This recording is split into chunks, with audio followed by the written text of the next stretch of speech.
Hey everyone, welcome to the PC Perspective Podcast. This is episode 527, being recorded Wednesday, January 2nd, 2019. I'm Jim Tannis. I'm Jeremy Hellstrom. I'm Josh Walrath. I'm Sebastian Peak. And we're so glad you could join us. We hope everyone had a wonderful holiday, a great new year, and we're back in action. But you may notice something different this week. We're not in the church. We're not in the Church of Higher Processing. And that's because there's been some changes. As you probably know, a few months ago, our founder and editor-in-chief, Ryan Shrout, left to take a very exciting job at Intel. And right before the Christmas break, he decided he needed some help. And so he turned to two of the most qualified people not already working at Intel, and that's Ken Addison and Alan Malventano. So unfortunately, they've decided to abandon us. And as much as we wish them well and are excited for what they're going to do well, not Big Blue, I guess that's IBM, but Current Blue, I don't know, whatever you want to call Intel, as much as we're excited for that, we decided we didn't want to see this end. We have a lot of stories to tell. We've got a lot of work to do, and we've got a great cast still around at PCPer. So we're going to keep things going, and we're kicking it off here with this. We just have to do things a little differently because we had to move out of the church, because that's now sort of unofficial Cincinnati Intel headquarters. And so we're going to be establishing some new practices, some new policies, some new ways of doing things. But I'm very excited to announce that we have a new editor-in-chief, and I couldn't be happier to pick, or I couldn't think of anyone better for the job, and that is Sebastian Peak, your very own fan favorite, Sebastian. So he'll be taking over as editor-in-chief, and we'll continue to work through the process here. We're not going to be recording the shows live like we used to. They'll still go out on Thursdays as a regular RSS item, and we hope to get that back, though, soon. It's just we need to get our new process. We're doing this through Google Hangouts now. We're experimenting with some other options. So if you have any suggestions for us, please shoot us an email or a tweet, and we will try to get things back smoothly as quickly as possible. But there's still lots of work to do. So without any further ado, your new editor-in-chief of PCPer, Sebastian Peak. Hello again. I'm very excited to take over, and I have a lot of ideas for content. And this is a crazy time of the year too, because obviously all these changes have just happened. We just went through the holidays, and the CES is next week, like immediately starting next week. So once that settles down and we get through all the CES news, you're going to see some new content. We have some ideas for some new content and getting back into video a little bit more, and just some things like that. So while obviously a lot of things have changed behind the scenes, you're not really going to see that, because there's still going to be a steady stream of really good content that, you know, stuff that I'm excited about, and a lot of good things that we already have in the works. So definitely keep going to PCPer.com, because there's quite a bit that we have to say still. So moving on. Real quick, a note on Extra Life. Jim, I know that you had captained our Extra Life team for the very short duration. Right into an iceberg. Like we were, the stern of the ship was still in the port, and we hit the iceberg and went down. So this was my first time as an Extra Life host or participant, not just a donator. And so I didn't realize, I thought, obviously they categorized the donations on a calendar basis or for tax purposes. I didn't realize that all the donations had to happen, all the campaigns had to happen within a calendar year. So we launched ours December 26th or something like that, and ran out of time, because with all these changes here at the site and with the holidays, I didn't have time to coordinate some of our streams. So it ended. I logged in one day yesterday, and they said, oh, your page is over. This campaign's over. So apologize for that. We did raise $1,000. That money will go to the Children's Hospital. And so that means we're going to start fresh in 2019. So very shortly here in the next week or so, we'll get a new campaign up for the whole calendar year. We'll have plenty of time this time around, and we'll let you know what the plans are there for some live streams featuring all of us here, and hopefully some guests too. We'll try to bring in some other folks from the community to join us. It'd be pretty funny if people get to vote on what we play, and some of the either wonderful or horrendous things that they force us to play for hours upon hours. Yeah. Can't One even of the imagine. early suggestions I had for the short-lived campaign was Goat Simulator, 24 hours of Goat Simulator. I almost feel like that's too kind. Like That would be a Jim, hell of a lot of fun. Yeah, Jim, you have to play Quest 64 for 24 hours straight. Okay. Look, I'm all about children. It's for the children. Yeah, sure. I don't What's know. worse? We Desert can come up with Bus. something. Desert Bus. Okay, so not much of a weekend review because, of course, holidays happened, but we still got a review up. We have a review of the Wooting 1 analog keyboard. Jim, you want to take this one? Sure. This was a review put up by Chris Koch, right before it was New Year's Eve. Actually, that's right before the year ended. And this is a really interesting keyboard. This had been crowdfunded a couple years ago, I guess. And the whole idea of it is that it's an analog optical keyboard. And that sounds a little funky because there's optical devices, input devices, but they're generally a laser that gets turned on and off, just like a switch. What the Wooting does, and there's some other devices from other manufacturers coming out soon that mimic this behavior, is it uses mirrors to kind of slowly cut the light off. And then that angle of the light determines how much the key is being pressed, and it converts your keyboard, which is normally an on or off thing, into an analog input device. And the idea here is if you're playing on the PC, some things are just better with a controller or with an analog form of input. You want to be able to steer precisely in a racing game. You want to be able to tiptoe in a stealth game. And the way that the controls are normally implemented is there's not different keys for that. It's variations of the amount you're pressing that can move you a certain level, a certain amount. And so what Wooting does here is they convince the game that you're using a combination of a controller and a keyboard. And so your movement keys, your arrow keys are analog, but your other keys are, or not all, so either arrow or WASD are analog. And then your other keys are just normal keys, key presses. And so from the game's perspective, it thinks you're switching back and forth, and that lets you have analog control for that precise movement and quick digital control for the other keys that don't require analog. Another benefit of this is, let's say you were using a controller because you wanted analog controls, you lose the precision of a mouse. So if it's like a first-person shooter or something, with this, you get analog controls for movement and the precise aiming from your mouse because you're only using the two devices. It's not perfect. Some of the games don't support that fast switching between a controller and a keyboard. Most AAA titles do, but you may encounter some games that don't. Also, in terms of the what you get, it's $160, and the keys that come with it, Chris noted, are not great. The keycaps, they're single shot, thin plastic. You can buy better keys, so there's an option for an upgrade there, but you're going to have to factor in that cost because you're probably not going to be happy at this price point with the keys you get. Another option is you can customize RGB and stuff, but they don't have like per game macros support yet. And they've been promising that for, I think he said, over a year, but they haven't released it yet. So you're not, for a gaming, because this kind of, the feature set here is like hardcore gamer. And you'd think that they would kind of support that stuff. The macro stuff is pretty crucial to that market, but they don't have it. So that's going to be a limitation there as well. And again, it's not that they couldn't implement it. It would be a software thing, but they haven't gotten around to getting that software out. And they're already promoting the replacement to this, the Wooting 2. But overall, he says he likes it. It's, if you're missing that analog input, that sort of precise, gradual ramping of your movement in games, check it out. It's a 10 keyless keyboard, $160.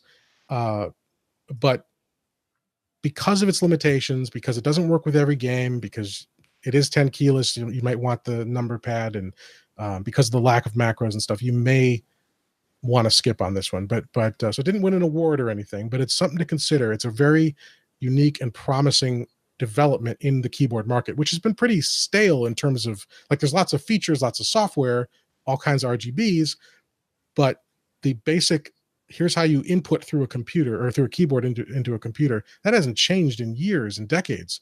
And this is a big shift there. So this is a first step, not perfect, but something to check out, and that's the Wooting 1 analog optical keyboard, $160. You can check it out over at the wooting.io website. And Wooting is Wooting. I'm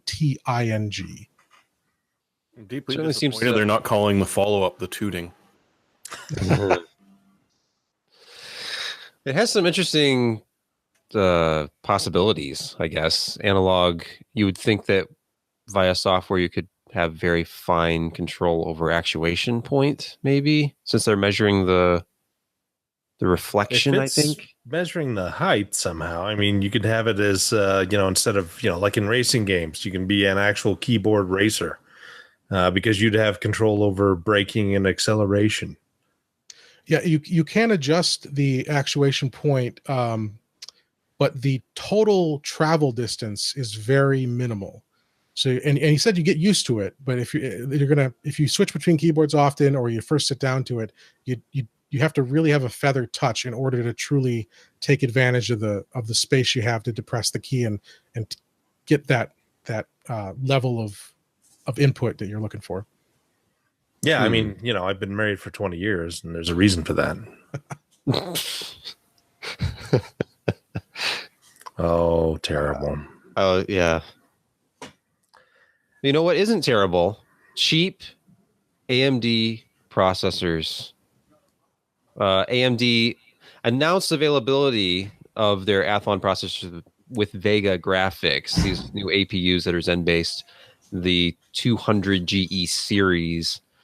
Although thus far only the 200 GE is for sale anywhere that I've seen. I'm actually on Newegg right now looking, and I don't see the 220 or just the 200.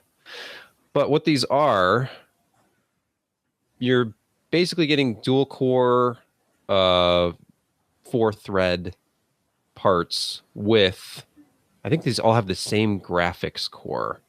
They all have a 3 CU graphics core running at 1 gigahertz. Mm-hmm. These are all 35 watt parts. So what these kind of look like to me is this is in at 35 watts. That's like high-end mobile, where Intel's high-end mobile stuff goes up to 45 watts, I think. The HK, or is it HQ parts? So these almost could be notebook parts or small form factor PC parts, mini PC parts, if they're actively cooled. But certainly for some sort of lower power application, it provides some interesting possibilities in the market, depending on exactly what form factor you're going after and what you're building with it. But yeah, it's a nice little option for only $55 for the 200 GE.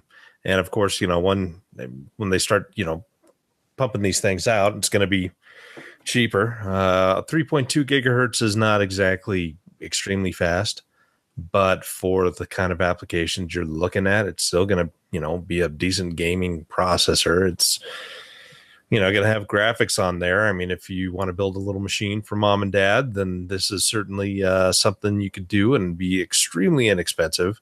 And, but, still be snappy. It'll still have good 3D capabilities and support. You get up there with the 220 and 240. Mm-hmm.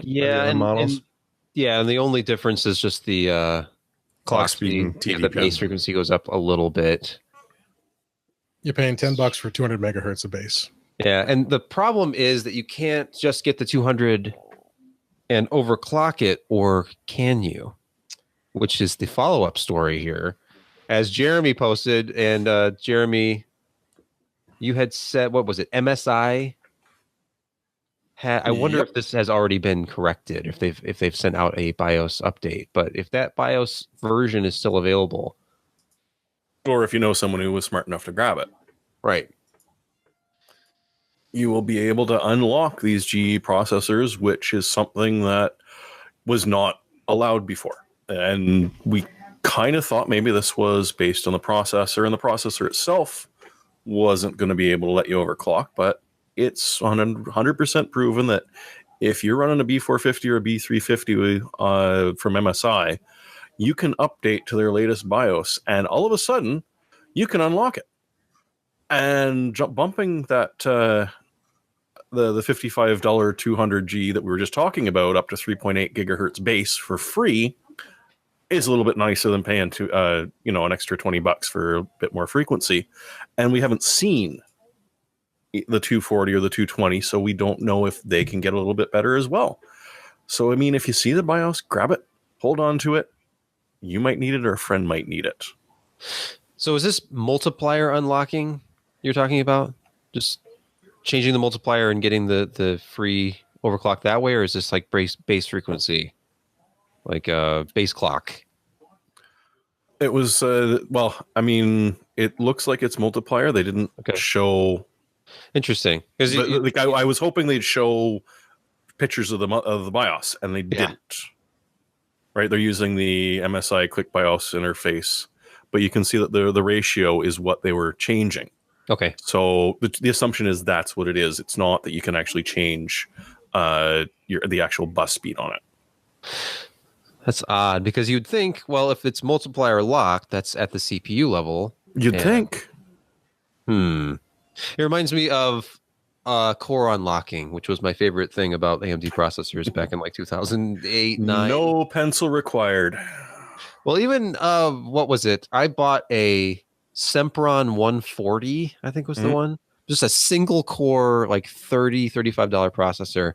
And you could unlock the second core and then overclock the snot out of it. So I was running it at close to 4 gigahertz, pretty stable on my Windows XP machine with 2 cores. But yeah. Well, this didn't something like this happen on Intel's side a few years ago too? There was I can't remember the chipset. Yeah, like one motherboard had an update that accidentally enabled it, and it was. I think this was back in the days when they were going to try and charge you for that little unlock card to let you overclock your CPU by a little bit. No, I think it was. I mean, it was something to do with like it was a non-K part, but on this particular board and with that particular firmware, it could be unlocked. And it wasn't that. I mean, it was within the last 5 years, I think. Okay. But yeah, so not official though. Don't count on it being there. Get it if you can. But yeah, if you can, hey, free speed on a $55 processor. And the 200G is the only one available currently. So simulate that 240 right now. Another bit of kind of a blast from the past was Dell, which this news is a week old now, but Dell, without an IPO, is now once again a publicly traded company.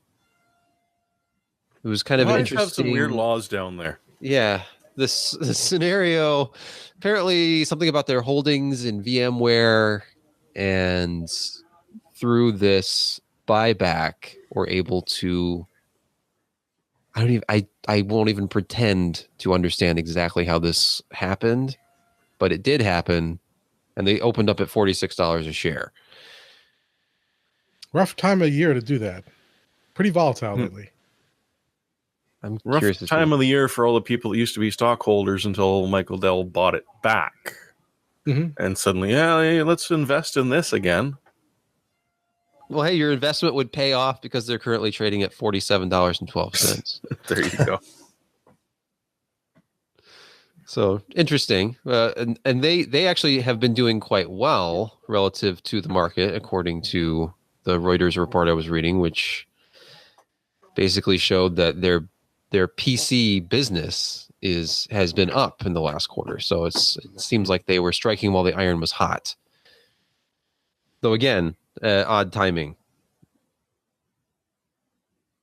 Just a little bit, because by all accounts, they enjoyed going private again. They had a lot more control over the company. They didn't have any of those pesky shareholders to try to please, and so they're able to get into areas that probably with being publicly traded they weren't able to do. And so maybe they had a roadmap of stuff that they felt that they wouldn't be able to do as public, and then got it done. And now that these things are done, which they don't really have to report on much, as long as if like another company is private, then these acquisitions probably won't get a whole lot of I'm just talking out of my butt right now, but you know what, it sounds good though.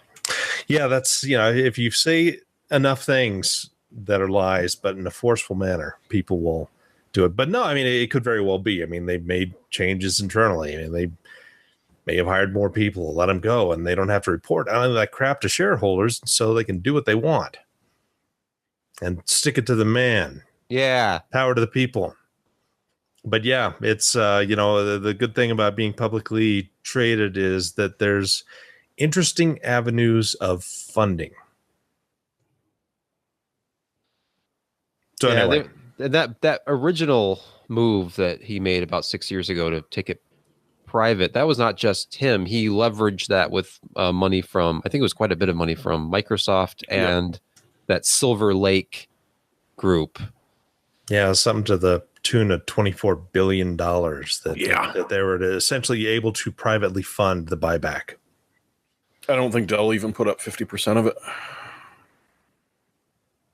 Well, they're let's see, what was they opened at 16 billion in valuation, so seems that the company is worth a bit less than it was at the time of the buyback, or I don't understand how that works. It's not the entire, it's really confusing because I mean, the company's still worth plenty and more than that 16 billion, and more probably than the 24 billion it took to buy back. But it's because this is somehow tied into VMware, and VMware is its own company, and it still has its own stocks being traded.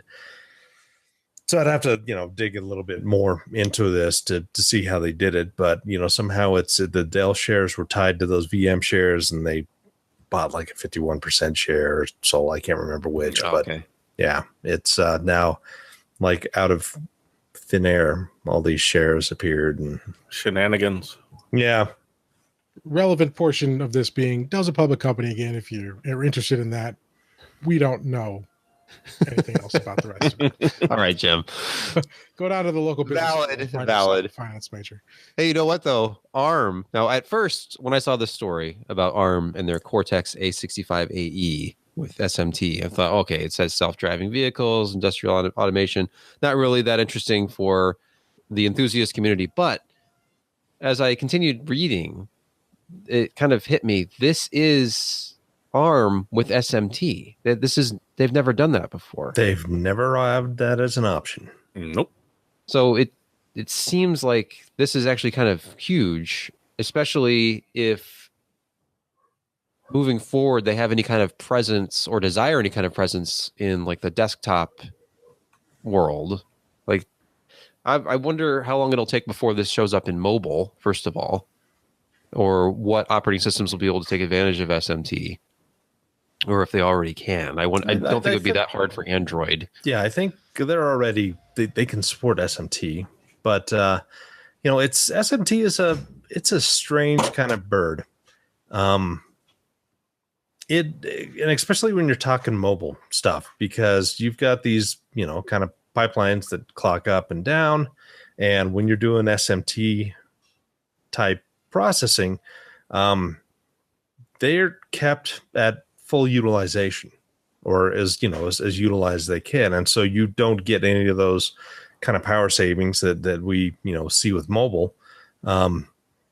So in theory, it could eat more power and have a higher thermal envelope, just because you have a greater utilization of the CPUs. And it's going to really depend on the application and where they put it in. With cars, not such a big deal. Having extra threads is a nice thing. Having greater utilization is fine. And a cell phone, I mean, that's why we've got big cores, little cores.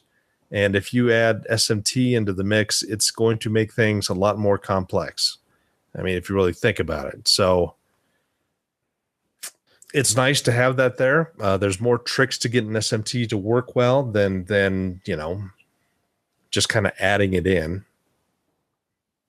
I almost wonder if this is not really destined for mobile so much as it would be. Well, obviously, this is servers and cars would be fine. Because I'm looking for actual. There's no actual power numbers here, but this has to take up a lot more power than but a lot of power for ARM doesn't even come close to minimum power for AMD or Intel. True.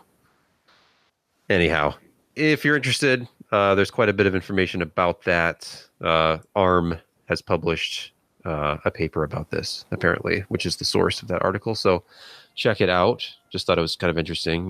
Here we have ARM, which is looking more and more just like a regular, kind of processor option and not just a mobile low power part. I had a very interesting conversation with two of my cousins, which are financial advisors. They work for Investors Group and handle millions and millions of dollars. And they were actually asking me about ARM because all of a sudden it's popping up on their investment portfolios as something you want to invest in. And they're like, "What? I've never heard of these guys before. What the hell are you talking about?" I'm like, "Well, one, they're the biggest processor company on the planet. You just don't know it. And two, trying to explain how they're meeting, like they're trying to get into the server industry by raising the amount of power that they're producing versus everyone's favorite AMD and Intel, which we've heard about, that are trying to lower their power draw.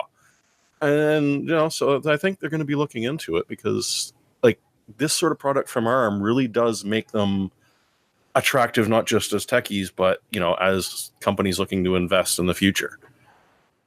Although I'm not looking forward to trying to figure out which of the 128 processors in a big array was the one that died and I need to replace it.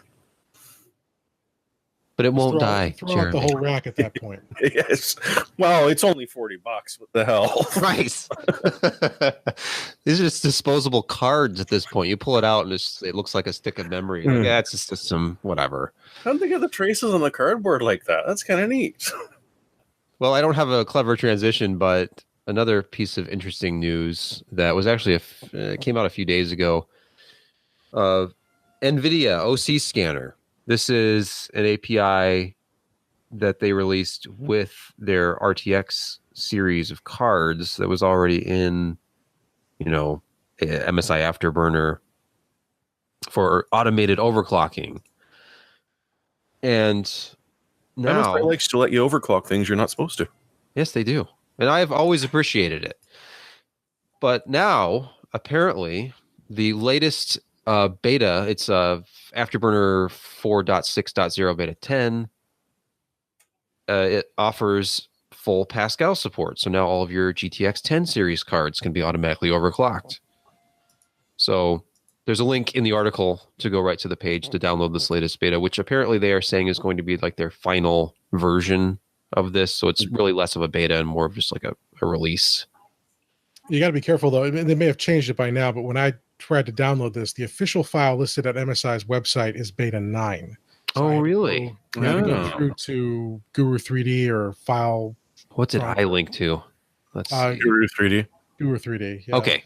Yeah. I got it there. But so just check when you're downloading it that you're getting the right version, because I didn't realize it and was like, this isn't working. Liars.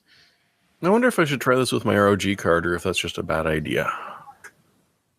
Well, I was using it on reference Pascal Titans, and it works. It takes a long time, and if you try to, at least in my case, if I tried to push because you set a baseline of your power and temperature thresholds, and if you try to push that before you do the scan, it crashed on me every time. Going from baseline, though, from stock and letting it do its thing, it worked, and it took like 45 minutes. But I got an overclock, but the overclock was probably 7, or I had the numbers written down. It was 7-8% less than what I was able to squeak out manually. So great for a great starting point if you want to go further. And obviously, if you're a novice and you're not comfortable with this stuff, it's something to look into, because you can. I mean, it's free. Most of these cards have headroom, so use it. Indeed. And then, I don't know who wants to talk about this. We have I know I did a roundup, I think it was like 2 weeks ago. There's just every video card launch, there are inevitably going to be all sorts of rumors and leaks or purported leaks and people looking for clicks. And yet again, we have more NVIDIA stuff. Who wants to talk about this? Well, coming up at CES, NVIDIA, who's going to be at CES, will be announcing a new card at CES called the GTX or the RTX 2060. It will be revealed at CES.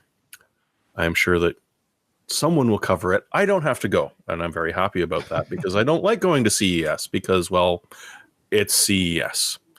But apart from that, the 2060, which we've known it was coming out, it did not make sense for them to refresh the RTX and not provide something that isn't $500 plus. Not all of us can manage that. And so it's a bit pared down. You're down to 1920 CUDA cores. You lose another 6 RT cores down to 30. The Tensor cores isn't too bad. It sticks at 240. And the 2070 is 288. So it's not horrible. It's not a huge loss. Memory is going to get trimmed down to 6 gigabytes, which, and as you see a lot of game reviews going, most games barely touch 6, occasionally manage to go slightly above 7. So you're not going to see like a huge impact if all of a sudden your textures can't load. The base clock cuts down to a 1365 base with a 1680 boost, which is honestly within like 30 megahertz of the Founders Edition. So you're not going to see a huge loss that way. And the memory clock still runs at the same. So it looks like an interesting thing on paper. We won't be able to see this card until CES, and I doubt we'll be able to play with it at CES. But at least we'll get a better idea of when it is that we're going to see this bloody thing come out so that we can test it. Because at a launch of 350 American, all of a sudden it's sitting at a price that scares the hell out of the RX Vega 56.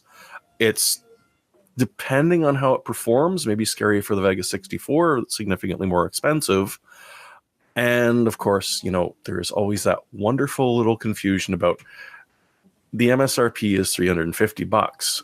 What's it actually going to sell at? Yeah. $399. Yeah. I hope not. Where is Vega 56 right now as far as pricing? It's $330. Okay, that's very compelling. Yeah, I'm still in this 400. mindset where they're unavailable, and when they are available, they're like twice their MSRP. But I was recently seeing some 64s that were $399. I'm like, wow, they're actually coming back down to where they should be. Their stock. After all this time, even though that was the absolute darling of, I don't even know what particular version of a digital coin those were so valuable for. I don't know if it was Something Ethereum like HBM. Yeah, and the pricing in this article, as of yesterday, I guess, that Tim found, that's what he was able to find. But look around and don't pay some of these prices. Oh God, no! Just wait until tomorrow; it'll change. Yeah, and you know, and if all this is true, based on the leaks that were provided to, was it video? Yeah, video cards. It's interesting because some people were saying you can turn on ray tracing at 1080p in certain games and get an acceptable frame rate, and that's pretty remarkable. And at least based on how ray tracing performed with the performance that we saw initially when the higher end RTX cards launched. So if you get a taste of ray tracing at those lower resolutions, and you get 1070 Ti performance for $100 less, $150 less, that's a nice upgrade path that puts ray tracing in more people's hands, because that's where we're at. We're at that point now where this is the future. I mean, right? That's how long it takes to get there is a question, but the more ray tracing capable GPUs we can put, or the more GPUs with dedicated ray tracing hardware we can put into the market, the better. Yeah, I agree with you on it being the future, because if you think about the story of 3D, it always seems like what we had available to us on the PC was a very, very small subset of what was being used in like professional production for like 3D visual effects, and then of course 3D animated movies, starting with Toy Story in the mid 90s. So ray tracing is of course used for big budget 3D effects and movies, but it's like rendered over time. The idea of doing it in real time at home is kind of crazy still. And I probably see a lot more titles that support it before, you know, it really becomes a mainstream thing. But right now we have Battlefield 5, of course, is the one that everybody's using to test this. We have a dedicated ray tracing benchmark coming, which will be nice. Mhm. But what else is out there? What besides Battlefield 5? Where are your ray tracing titles? Shadow of the Tomb Raider, right? Oh, it does. Okay. Oh, it's already a pretty good looking game too, actually. So that would be all right. I'll have to look at that. There's so many things I want to try. I want to try this OC scanner thing, and I want to try a bunch of special effects and things. But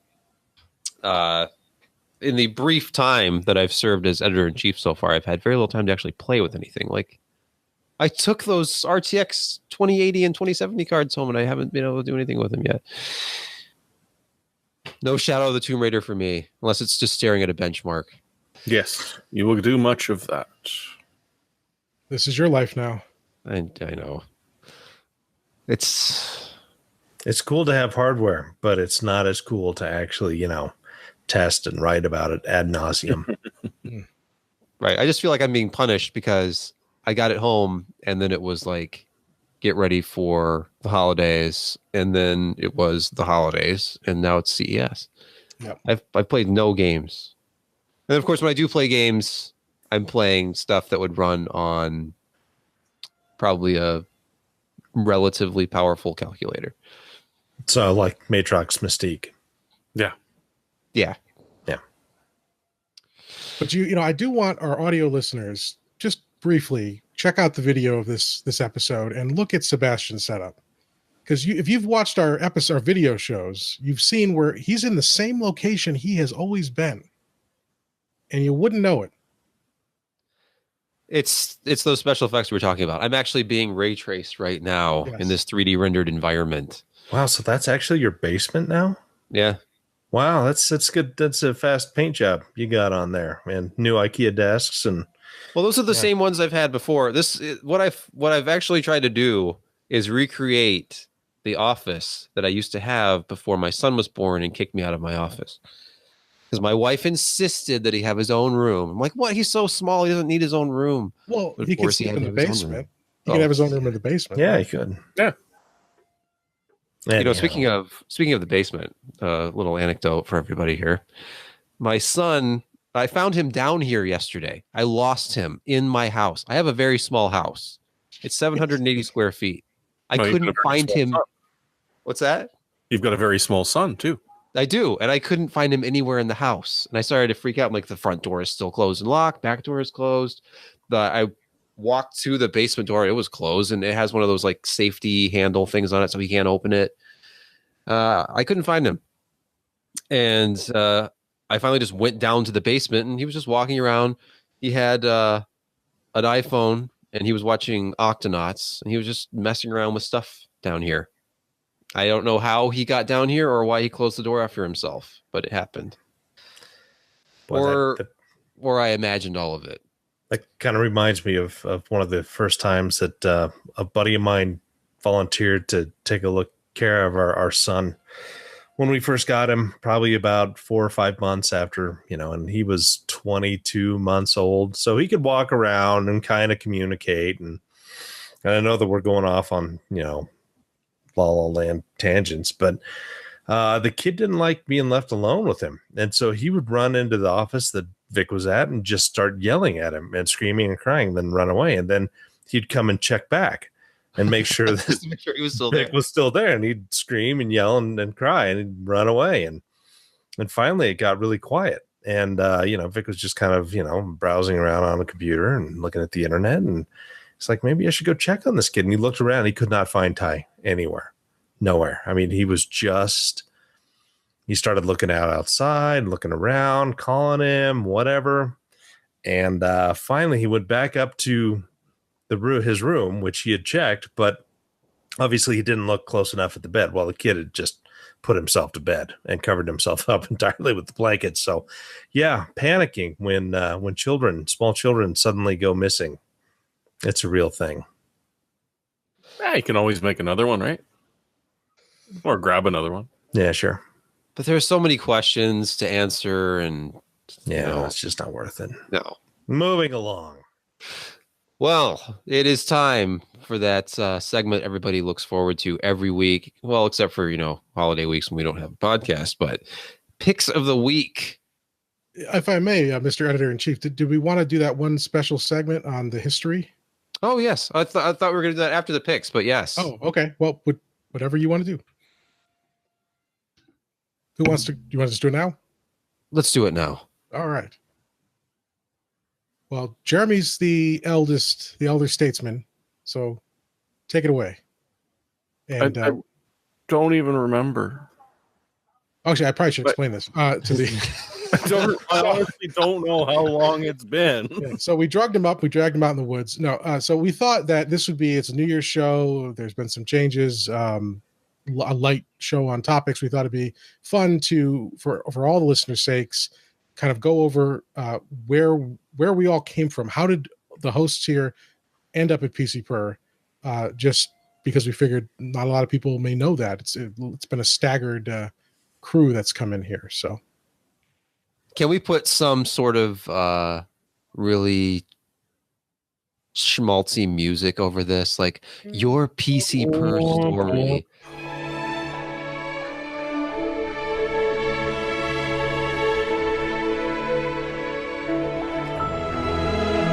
Yeah, something like that. Perfect. Well, Jeremy, tell us, what's your PCPer story? An Asus motherboard touched me in a bad place. This was back in the days of the A7A 266 when you still had Ali chipsets.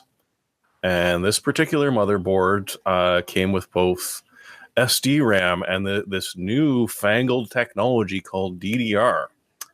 And it would support both, depending on how you switch the BIOS. And so I'm working through the manual and trying to figure out how the hell to get this thing going, because it's talking about jumpers. And I'm looking and there's no jumpers, there's no dip switches, there's nothing, but there are some solder points that sort of match where the manual says that the dip switches would be. So I got out my pencil and sure enough, they just didn't put it in. Finally booted up, got into the BIOS, which proudly proclaimed it was a beta that was sold to me, and kept, got it working and going, got at least onto the internet to try and figure out what the heck is going on here, and was using one of the temperature monitors, which would suddenly say that my CPU hit 500 degrees Celsius and shut the machine down. 500 degrees. Yes. Not 497. No, I managed to turn off the auto shutdown, and it literally looked like someone had taken a shotgun and made a temperature map with it. Oh, it's 500 degrees. It's 8 degrees. It's 16 degrees. It's 802 degrees. It's 45 degrees. And it just bounced all over the place, and it was unstable as all hell. So I'm digging around in the Asus, what they had for the support forums back in 2001, which was a lot of people bitching and screaming that the motherboard wasn't stable and not a single person offering any sort of advice. So I started Googling it around, and there was this weird site came up called K7M. Like, well, that's not the motherboard I'm looking for, but at least it's the right manufacturer. And hung out in the forums for a bit, ended up chatting with some people, convinced someone it was interesting to buy this board anyways for the troubleshooting. The two of us sort of figured it out and built up a nice little guide on what to do if you find yourself buying an A7A 266 and can't talk yourself out of it for whatever reason, which over a couple of years led to getting to know a lot of the moderators that were hanging out at the forums and contributing to the Boink and the Folding Frogs and the Fragging Frogs and the gaming. And back when Tigsman and Tigris used to work at this place, they always would look for news submissions to post, and I was pretty good at spotting news posts that were relatively interesting and forwarding them on. And eventually, for some personal reasons, they left the site, and Ryan offered me the job of, collecting up news posts and getting them up on the front page for people to read. And I think there was some sort of something subliminal that he slipped into those private messages back and forth, because I haven't left the place since. You poor bastard. That was how long ago? That was the forums say 2001. Oh, wow. That sounds about right. About 17 years. Well, close to 18, I guess now. Oofta. Wow. I guess it's me next. With me. Yeah. What's your story, Josh? My story, I started writing in 1997. I started a little hardware page, called Josh's Hardware Tech Page. Very original for the time. Started doing reviews, and then I changed over I wanted to be more professional, and started out a penstarsys.com. Doesn't really mean a whole lot. I don't know why I named it that way. I was young and dumb. Now I'm just old and dumb. Meganet. What's that? CompuGlobal Global Hyper Meganet. Exactly. And so It sounds cool, Josh. yeah, it was 5-star systems. Originally, the original idea was I was going to build PCs and sell products. At the same time, I'd be reviewing a lot of the base products that all this stuff would be, built upon, like epox motherboards, tie-in motherboards, whatever video cards. And got away from actually selling stuff and just writing and reviewing, and made some pretty good contacts throughout the years and kept things going. And in 2007, AMD invited me out to Tahoe for their original Phenom release, and hung out there for pretty much a weekend. And I'd met Ryan multiple times throughout the years through Comdex in the early 2000s, and then NVIDIA releases like in 2004 really sticks out in my mind that we were at a big Masonic temple where they had done the original G4 6800 release. And, I sat and talked to him for quite a while. So, I knew Ryan, and, we played some 21, and after I was supposed to be heading home, I had to check out of my room, but he was still like staying an extra day. And so I really had to use the bathroom, and he was kind enough to allow me to destroy things and not say much about it. But we got to talking, and a couple of weeks later, he emailed me and said, "Hey, for a couple of bucks, would you be willing to write a couple articles and do some news and be on a podcast and whatnot with us?"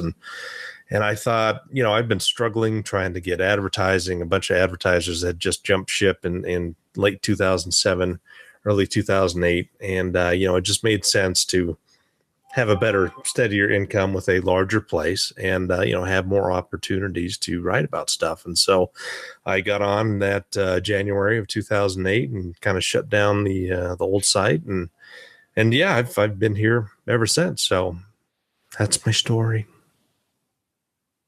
It's a good one. Sentimental. Is this Josh's tech page on the Internet Archive? It is. Oh, it's already You have to go to performance-inc.com about 1997. And it's you'll see a box that, kind of looks fancy for the time. And yeah, that's the old penstarsys.com. So what's the URL I'm supposed to check? Performance-inc. .com. Oh. It's going to be. I'll add some overlay here in post. So gotcha. Enjoy that. But okay, awesome. Long time ago. All right, who's next? Is it me? Is it Jim? You were here before me, so yeah, you should go.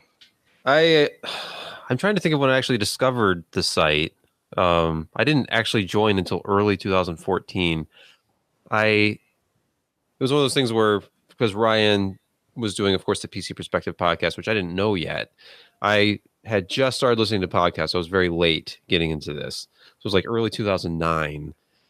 And I was listening to, I was searching for podcasts that dealt with either computers or technology. And I found, of course, a talk recommendation was like This Week in Tech. So I was listening to that, and then what else? He has a whole network. Okay, what else is on here? And I'm like, okay, Security Now. And what's this thing called This Week in Computer Hardware? And listen to that. And then when Ryan would talk about something that was interesting, then I would go to the site and read about it. And then I was getting more and more enthusiastic about it again. I'd given up computer hardware for probably 3 or 4 years at one point, just because I was working all the time, and I had started on the Socket A era, and I was doing like socket A builds, and then moved on to like not socket A, slot A, and then I moved on to socket A, like the early Thunderbird stuff, and then I just kind of like stood pat on that stuff for a while and was mostly gaming on consoles for a while. And this was very motivational for me. I was like, SSDs really got me back into it. And then seeing how far graphics cards had gone in like the last 4 or 5 years. And I can remember Josh talking about the first 40 nanometer GPU, which was an ATI, or was it AMD already? The 4770. And thinking about, okay, well, if it's on 40 nanometer, it probably has a lot of overclocking headroom, but we'll see. And then this 45 nanometer. Was it 45 nanometer? I think it was 40. There was a 40 early on. It was in the 4000. Because they did those. They used those strange half. Nodes. So okay. But it was like I was going to the site a lot more, and I was like trying to figure out like I need an SSD. Is J Micron any good? What does Alan have to say about that and that whole saga? And anyway, just was a regular listener to the podcast, and I tuned in on Wednesday nights and was always going there like every day to read news. And eventually, after coming up with my own, I had a blog where I barely put anything on it, but I thought, I need to review stuff too, because I was buying stuff and updating my system on such a regular basis that I thought maybe I should start reviewing some of this stuff, because it just passes through my hands and it's gone in like 4 months. So messaged Ryan, I actually like directly emailed him, I think, and just said, hey, I have this stuff and I have an interest in writing, and here's some stuff that I've done. I sent him like links to my little WordPress site that I'd made, and he gave me a shot, and I've been here ever since. That was almost 5 years ago. It was like this was like late January, early February 2014. I think my first article went up in early March. A stellar review of some DDR3 memory that was, I'm sure, read by dozens of people.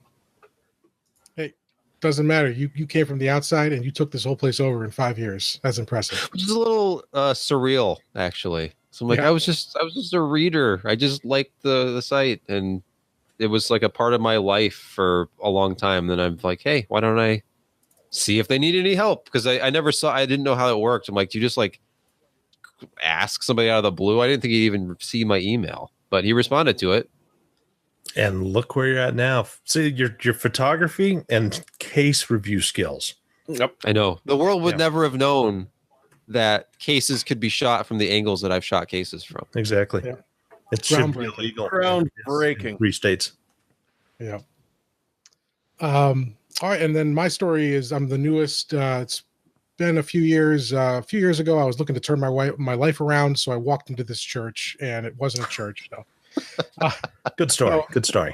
My story is similar to Sebastian's in that I also found the site through This Week in Computer Hardware. So I guess shout out to Ryan and Patrick and Colleen, who used to host there, and Leo and the whole Twit network, because that's how I found my way here. It was probably 2007 or so. Maybe I started listening to the show. Well, my wife and I just got married. We were renovating a condo, so I was listening to all the episodes while I worked, and I was just a listener for maybe 5 years, and then right around 2013, I think, or maybe 2014, I emailed Ryan, just like Sebastian did, a cold email, and said, hey, you looking for writers? Because I was a history major, wrote a lot of papers, just one of the things I was strong at, and sent him some topics. He approved them. I wrote a couple stories, and I ended up writing maybe half a dozen stories over the next 2 years, just kind of randomly as topics came up. But Ryan being based in the Cincinnati area was interesting, because we used to live here and we ended up moving to Pennsylvania to be closer to family. But my wife went to graduate school here for architecture. And in the fall of 2016, so just a couple of years ago, she got a job offer to come back here. And it was a great job for her.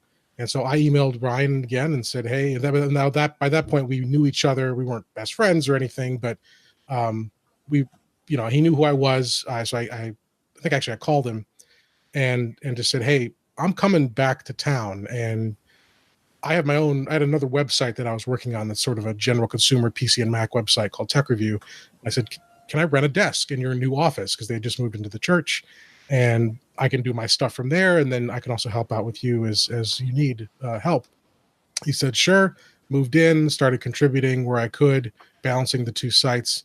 And that's just how it kind of went until one day about 2 months ago when he came into the office and they pulled out a little box and played the Intel chime and said, see you, losers. And so, and then suddenly I was sitting on the podcast seat and watching everything change. But it's kind of incredible. It's been many years that I've known these guys. I've like a stalker. I kind of felt like I was your friends before I officially knew you. And so it was great to get to know you and for you to not be able to detect my psychosis. You poor bastard.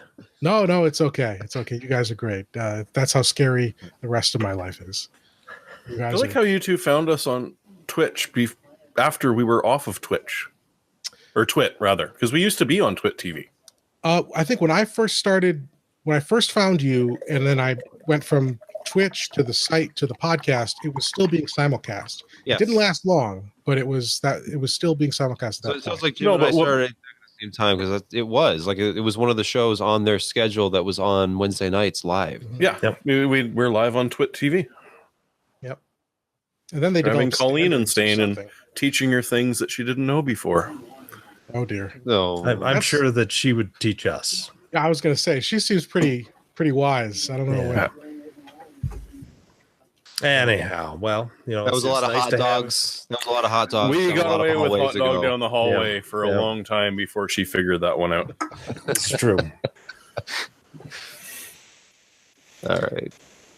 Well, now that we've got that out of the way, we can actually get on to our hardware software picks of the week. It's very, very exciting, especially post-Christmas where people get stuff. Oh yeah. I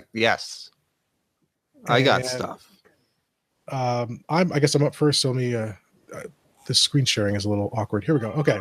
So I didn't get this as a gift. This was sent to us for review, and the review is not up yet. It'll be up soon, but I wanted to talk about it before the madness of CES kind of pushes this off the radar. It's a standing desk. It's an adjustable standing desk. And the key here, though, that I like about this is that it's a good price and it's well built, because there's a lot of expensive ones that are well built and there's a lot of pieces of junk out there. And this one it's the Sano Desk Pro from FlexiSpot, and that's FLEXISPOT. And it's $600, so it's not cheap. It's not IKEA cheap, but it's cheaper than the first standing desk I bought, which was from Steelcase and was like $2,500. So a good price. It's super solid, super easy to put together. It's 3 pieces. You just pull it out of the box, put the legs in, 2 bolts per leg, and it feels real sturdy. And it has memory, adjustable memory for the different heights. It has stand reminders, although those are probably not super useful because you've got stuff on your watch or there's apps that can do that for you. But it's got a good weight capacity. It's real sturdy. The motion is smooth. So if you're looking for a mid-range, you don't want to go nuts, but you want to be able to have that option to have that sit to stand kind of adjustable desk. This is one to look out for. They have a cheaper model that is, I think, $299, and it has a lower weight capacity, and you lose all the memory. So it's just manual up and down. So that's something to check out there if you're looking for a lower price point. But I've been super happy with this, and it's important. I'm not a scientist, I'm not a doctor, but the research that's coming out seems to very clearly indicate that sitting for long periods of time is not healthy. So being able to stand up and work, but also having the option to sit down when you get tired, that's important. So check that out. It's the FlexiSpot's Sano Desk Pro. I was going to say, as a footnote, the IKEA one, which I think is probably a little bit more than that $299 price point for their cheaper one you mentioned. Mm-hmm.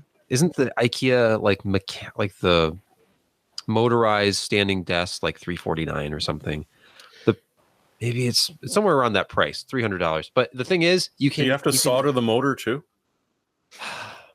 I think that comes pre-assembled. Okay, but the thing is impossible to buy. Is my point. It's almost always out of stock because people buy them as a cheaper alternative to the more expensive ergonomic furniture options out there, which can get extremely expensive, like that $2,500 steel case.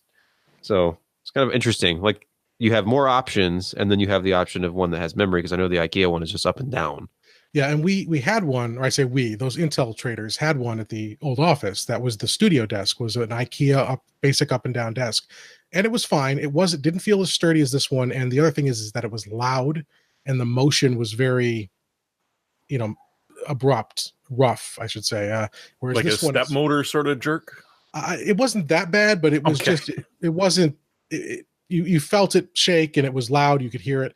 With this one, you can hear it, but it's very smooth and it's got this kind of nice ramp. So it very slowly ramps up to speed. And then when it comes to stop, it slows down. It's just it feels like a premium product, but it's at a price point that's, at least the last time I was shopping for this stuff, it's at a price point that's well below the comparisons, the competitors. I've looked at ergonomic monitor stands with like keyboard and mouse attachments that were more than this. So yeah. That world, it gets very, very, very pricey when it's business oriented. Yeah. I've never liked those ones, the sort of attachments that Oh, make the yeah. monitor and keyboard go up. They never feel, I've tried a couple, they've never felt right. All right, Jeremy. Well, as a man once famously misquoted, fool me once, shame on me. Fool me twice, won't get fooled again. I love that quote. It's still a brilliant one. So last year, those who bought the Logitech hub for their smart home were given a wonderful Christmas surprise where they're told that, our security certificate expired and we're not going to bother to renew it. So you're going to have to buy a new piece of hardware from us. This was not well received, strangely enough. They did back off and offered a significant discount to anyone who was going to upgrade to the new Harmony Hub, which was released in 2019.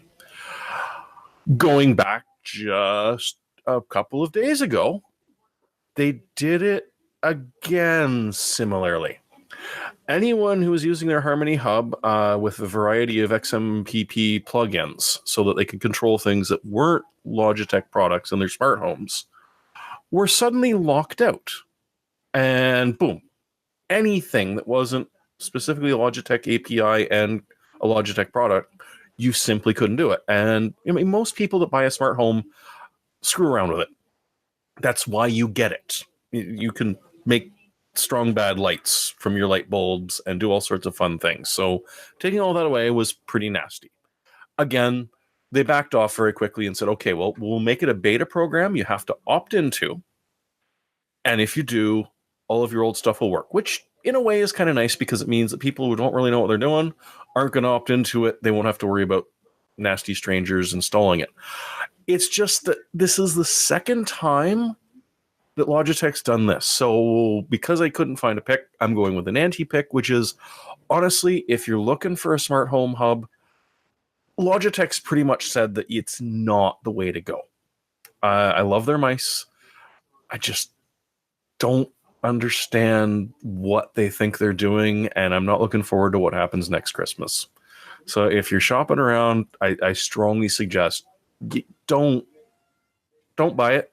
It's the best way to discourage them from doing this is just not to buy their thing until they stop doing this sort of thing. All right. Well, okay. Something. Josh, what you got? What do I have? So, I've been running a D-Link gaming router for ages, probably 6 years. And, I'm pretty sure the Russians lived on it. And that's fine. But, we had our issues. The wireless was fine. It was a little bit more powerful than, a previous generation Netgear that I'd had. And there were some nice features about it. But, things just, it was no longer updated and things were getting cranky. And my wife would often complain of not having wireless signal up in the bedroom. Live in a 2-story house. It was built in like 1883. The walls are lath and plaster and thick and there's all kinds of wonderful, reflections, when you start beaming wireless throughout the house. And there were multiple dead zones. So we, for Christmas, I bought her the Eero system with the 2 Eero pods or beacons and the one kind of router. The router has 2 Ethernet ports. They don't care which ones you plug into, do a DHCP into your network and the other, the WAN in. You just have to set it up on your cell phone, which is one thing I didn't really like. I'm a little bit more hands-on that I'd rather have, browser support and set it up that way, but that wasn't an option. So I had to download their app. Got that on the phone, plugged it in, started communicating with everything. It was really easy to set up, and I got it when it was still on sale for under $350. Right now it's back up to $399. But if you've got a huge house and you really have problems with wireless, this is one of the slickest and most powerful ways that you can get a mesh network up and running. And I think that Ken had tested ages ago a couple of different mesh systems, and their first generation was one that they liked the best out of all of them. Of course, it was the most expensive, but you do kind of get what you pay for. And it's a quad core 700 megahertz ARM processor in there. And my internet speeds and latencies all improved dramatically from the old D-Link piece of crap. So if you need those things, if you need a modern updated router and a mesh network, this is, I think it's well worth the price. I've got a happy wife, and my kids are happy as well, though I am able to monitor what they do on this while I'm at the office. And so that's a positive thing. So crack the whip, and I can disable their wireless devices whenever I see fit. So there are some other positive things about it. But yeah, it's a chunk of change. So get ready to do it. But hopefully we'll have it for a long time. And the wireless performance is pretty outstanding. Does the app let you do port forwarding and DMZ and blocking? Oh yeah, and such? Yep. Nice. Yep. Okay. You gotta dig through a little bit, and well, fair enough. I'm not really familiar with it all yet, but yeah, it allows you all the regular options that a decent to high end router will do. Nice. Oh, it's me. Well, moving on from something practical, like blanketing your home in fast Wi-Fi with fine tuning from your phone. My pick is something I actually got for Christmas and haven't even opened or started using yet, but I wanted one of these things. It is the Gotek USB floppy drive emulator, which I think. Why does it say SSD in there? I don't know. Just because keywords. So this is something that I think this product category exists because of keyboards. Those there are like musical instrument keyboards that take floppies, and this was an alternative that allowed you to have a much larger library, and you put them on these virtual floppies on your thumb drive, stick that in, and you use the front panel to like cycle between which emulated floppy is in the so-called floppy drive at any time. But I just thought it would be kind of interesting to mess around with one of these, since I have a bunch of these older computers, and occasionally it's problematic dealing with some floppy media, or I have a floppy drive that likes it and another floppy drive that doesn't like it. So these things will connect to anything that accepts an actual floppy drive. So you do need a floppy controller. This is not a USB solution, even though it says USB. The USB is on the front panel. So once this is connected, your computer, even if it's ancient, sees, oh, there's a floppy drive, and you just say it's 3.5 inch, 1.44 megabyte. The motherboard sees it, and at this point, it's a matter of just properly formatting and getting the right files on any like FAT32 thumb drive, and then you can cycle between all of your virtual floppies that are on the thumb drive with those buttons on the front. Now, the problem with buying it anywhere inexpensively like this, Amazon or eBay, is that you're getting a bare drive in a brown box. So you do need to go out and get the manual, which is easily available online. And then you need to go out and get some sort of software. And there's software on GitHub that's free, called, what is it called? Flash Floppy, that lets you emulate every imaginable floppy format. I know these are popular in like the Amiga community too. So just something probably useless for 99.9% of people, but still interesting. And I see this as like a way to back up some of my more rare floppies, because it seems like even though older floppies hold up pretty well, I have definitely encountered a few that don't read at all in anything that I try. So Was that a dongle That's because condom? your kid was wandering around the basement with a magnet. I wondered what he was doing with that, but he just smiled sweetly at me. And that frequently bought with, was that literally a dongle condom that I saw? I don't know. I'd have to go back and look. No, that's a USB floppy. No, beside that, Here? yeah. What? That's just A flash drive with the cover. Flash drive. Oh, okay. It has a cover to protect it. Well, no, it looked like one of those Logitech wireless plugs that, sit just far enough out the USB drive to get knocked around and destroy the USB port. Yeah. So this is maybe a carrying case for it. Well, you could probably use it as that if you threw away the flash. Oh, drive. no, Logitech wouldn't make it compatible. Somebody's bitter. No, not in the least. I just bought a 502. Come on. Not that bitter. It's a nice mouse, boy. too. I want one of their Aptex dongles. They were on sale over Christmas for like $25, but I forgot to dope. pull the trigger. All right. Anybody else got anything else they want to complain about? Or I just applied for a job at Intel. No. yeah, that's the secret. We all applied. They didn't hire us. Yeah. I got left behind, just like Yep. those terrible movies or books. Yeah. Well, We all tried, but we're the ones who remain, and we're not going anywhere. Mhm. And it's, 'Cause we suck. whether we like it or not. yeah. Whether you like it or not, folks, we're here to stay. And we know this is probably a little rough, this episode, and I'm going to try to edit this together into something real nice for you. But we're, like I said at the beginning, we're still working out how we're going to do this now that we don't have like a central HQ.